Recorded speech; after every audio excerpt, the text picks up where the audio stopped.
Hello बच्चों, कैसे हैं आप सभी लोग। हम लोग आ गए एक्सरसाइज 1.1 के क्वेश्चन नंबर 3 पर।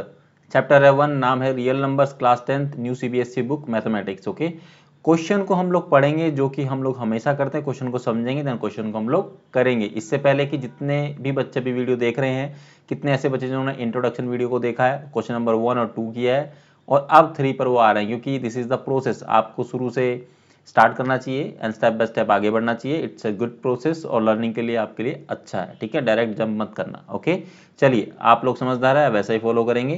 क्वेश्चन को शुरू करते हैं। क्वेश्चन में क्या दिया गया, find the LCM and HCF of the following integer by applying the prime factorization method. Okay, हमको प्राइम फैक्टराइजेशन मेथड का अप्लाई करना है इन इंटीजर्स पर। हमको एलसीएम और एचसीएफ निकालना है सिंपली। तो फर्स्ट पार्ट है आपका, फर्स्ट पार्ट क्या है आपका, ये है आपका 12 है, 15 है एंड 21 है। ठीक है, चलिए प्राइम फैक्टराइजेशन से देखते हैं। 12 का पहले निकालते हैं तो 2 से क्या आएगा, 6 हो जाएगा। अगेन 2 करेंगे तो 3 हो जाएगा। ठीक है, देन अगेन 3 करेंगे 1 हो जाएगा। तो 12 का जो आपका आया है फैक्टर्स वो आया 2 इंटू में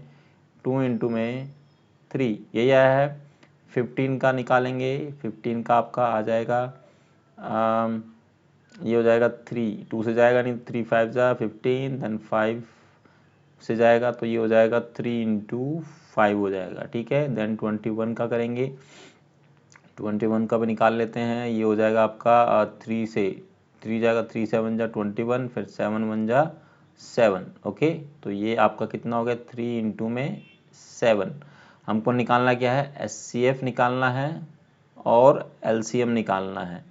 ठीक है, एलसीएम क्या है, list common multiplier and highest common factor. Okay, तो हाईएस्ट कॉमन फैक्टर का मतलब है कि जो एक नंबर सबसे ज़्यादा बार आया और तीनों में आया है। ठीक है, तो यहाँ पर देखिए 2 है, वो तीनों में नहीं है, इसको नहीं लिखेंगे। 2 है, वो भी तीनों में नहीं है, तो इसको नहीं लिखेंगे। 3 क्या है, तीनों में है। ठीक है, तो आएगा 3 आ जाएगा। ठीक है, एंड आपका 5 क्या है, किसी इस सिंगल में है, इसमें नहीं है। 7 है तो वो भी नहीं आएगा। लिस्ट कॉमन फैक्टर में जो नंबर सबसे ज़्यादा बार आया होगा उसको लिखेंगे। जैसे कि मैं 2 की बात करता हूँ तो इसको लिखेंगे। ठीक है, 2 एक बार और आया है तो इसको भी लिखेंगे। अगर ये 3 है, तीनों में एक बार आया है तो इसको एक ही बार लिखेंगे। समझ गए आप लोग, इस तरह से करना है।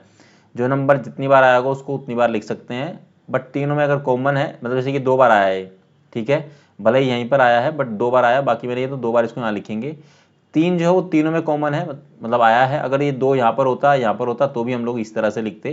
तो 3 है जो तीनों में है, तो 3 को एक बार लिखेंगे। 5 क्या है, यहाँ पर एक बार है। ठीक है, इसके बाद 7 भी आपका एक बार है। ठीक है, तो ये तो 3 आ जाएगा। लिस्ट कॉमन फैक्टर को यहाँ मल्टीप्लाई अगर हम करते हैं तो 2 इंटू में 2 कितना आएगा आपका, आएगा 4, 4 इंटू में 3 करेंगे 12 आएगा, 12 5 जा 60, 60 इंटू में 7 करेंगे तो आपका आएगा 420।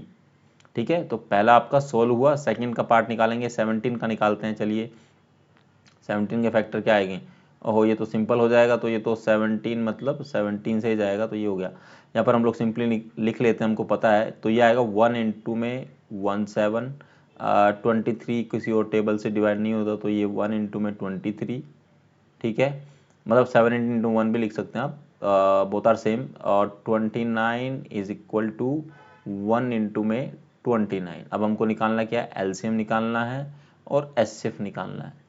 सबसे पहले हम लोग एचसीएफ निकाल लेते हैं। एचसीएफ क्या है कि जो तीनों में कॉमन है। देखिए 0 तो नहीं होता एचसीएफ, तो 1 आएगा, तीनों में 1 है। ठीक है, तो ये आपका एचसीएफ होगा 1। एलसीएम क्या होगा, सिंपल है, 1 इंटू में 17 इंटू में 23 इंटू में 29। ठीक है, जब इसको आप सोल्व करेंगे, सोल्व करके देखना, तो आपका जो आंसर आएगा, ये बेसिक मैथमेटिक्स है, मतलब कैलकुलेशन है, मल्टीप्लिकेशन वो आप कर लेना। ये आएगा 11,339, 11,339। Okay, now we are coming to the last part. आपका ये भी हो गया है, ये भी आपका हो गया है, लास्ट वन है, ये हम कर लेते हैं। सिंपली आप निकालिए, 8 का निकालेंगे तो क्या से होगा, फैक्टर्स निकालिए। 2 यह जगह 2 सॉरी 4 आएगा। ठीक है, अगेन 2 से करेंगे, ठीक है, तो 2 आएगा।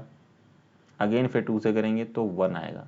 सो 8 का क्या है आपके पास में, 2 इंटू में 2 इंटू में 2। हमें 9 का निकालना है, 9 का निकाल लेते हैं। 9 का बेसिकली आपका होगा 3 से होगा, तो 3 3 जा 9 होता है, अगेन 3 आएगा, 1 हो गया, तो 3 इंटू में 3 हो गया बच्चों। 3 है ये आपका, एंड 25 का भी निकालना है, उसका निकाल लेते हैं। 25 का निकालेंगे तो ये होगा 5 5 जा 25, एंड अगेन 5 से करेंगे तो ये 1 हो जाएगा। तो 25 का आपका फैक्टर बनेगा 5 इंटू में 5, ठीक है। अब इसका हमें एलसीएम एंड एचसीएफ दोनों पूछा है, ठीक है। तो एचसीएफ है ना हाईएस्ट कॉमन फैक्टर, तो आप देखो कि 2 जो है वो किसी में भी कॉमन नहीं है, ठीक है, एंड ये भी किसी में कॉमन नहीं है, मतलब 3 भी नहीं है, ये भी नहीं है, तो क्या होगा, तो 0 तो नहीं हो सकता, 1 होगा, ठीक है। जहाँ पर आपको ना मिले common factor, highest common factor, तो वहाँ पर आप 1 लिख सकते हैं, ठीक है। देखिए इसमें 2 है तो यहाँ पर भी नहीं, यहाँ पर भी नहीं है, ये 2 तो होगा ही नहीं। 3 है, वो 3 यहाँ पर भी नहीं है, यहाँ पर भी नहीं। 5 है जो वो किसी में नहीं कॉमन, मतलब हाईएस्ट कॉमन फैक्टर जो है कोई है ही नहीं, तो 1 होगा। लिस्ट कॉमन फैक्टर के लिए क्या करेंगे आप, ये 2 है इंटू में 2, तो ये तीनों आएंगे, ठीक है। उसके बाद 3 भी दोनों आएंगे आपके, ठीक है। उसके बाद 5 भी दोनों आएंगे आपके, ठीक है। आप इसको मल्टीप्लाई जब करेंगे तो 2 इंटू में 2 4, 4 इंटू में 2 करेंगे तो आपका 4 दूनी 8, 8 3 जा आपका 24 होता है।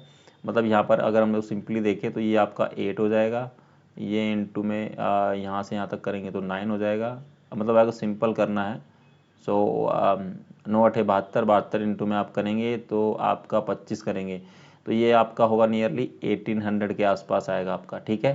तो बच्चों ये आपका क्या हुआ, यहाँ पर क्वेश्चन क्या हुआ, समाप्त हो गया। तो क्वेश्चन नंबर 3 यहाँ पर समाप्त होता है बच्चों। अगर इस क्वेश्चन में, बहुत आसान था, अगर इस क्वेश्चन में कोई भी डाउट है, कोई क्वेरी है, कोई समस्या, कोई परेशानी, तो आप कमेंट सेक्शन में पूछ सकते हैं। और मेरे साथ साथ प्रैक्टिस जरूर करें। आप लोगों ने शायद क्वेश्चन खुद से ट्राई किया भी होगा, आप लोगों ने कर भी लिया, क्योंकि इंट्रोडक्शन पार्ट अगर आपने देखा है तो आपने क्वेश्चन कर लिया होगा, ठीक है।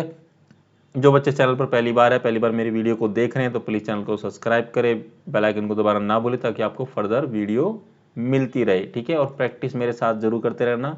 आप 4th क्वेश्चन खुद से ट्राई करने की कोशिश करना, नहीं होगा तो हम तो वीडियो बनाकर डालेंगे ही, ठीक है। एंड मिलेंगे आपसे अगली वीडियो में क्वेश्चन नंबर 4 के साथ। तब तक आप अपना ख्याल रखिएगा। Thank you very very much.